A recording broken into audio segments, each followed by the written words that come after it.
আমার মেয়ে তো তার কর্মক্ষেত্রেই ছিল, তবে কেন সে ধর্ষিতা হলো? আচ্ছা আচ্ছা, আপনারা বলুন না, আমরা তো সবাই জানি নারী পুরুষের সমান অধিকার। একজন পুরুষ মানুষ যা পারে একজন মহিলাও তা পারে।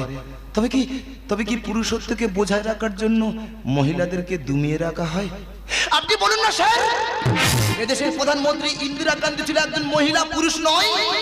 এদেশের রাষ্ট্রপতি দ্রৌপদী মুর্মু একজন মহিলা আছেন, পুরুষ নয়। নোবেল জয়ী সমাজসেবী মাদার তেরেসা একজন মহিলা ছিলেন, পুরুষ নয়। বর্তমানে পশ্চিমবঙ্গের মুখ্যমন্ত্রী একজন মহিলা আছেন, পুরুষ নয়। তবে কেন এই স্বাধীন ভারতবর্ষের বুকে প্রত্যেকটা 16 মিনিটে একটা করে নারী ধর্ষিত হয়, পুরুষ নয়? 8 থেকে 80 বছরের বৃদ্ধা, কেউ রেহাই না পাওয়া ধর্ষিতারা সবাই মহিলা, কেউ পুরুষ নয়। তবে কি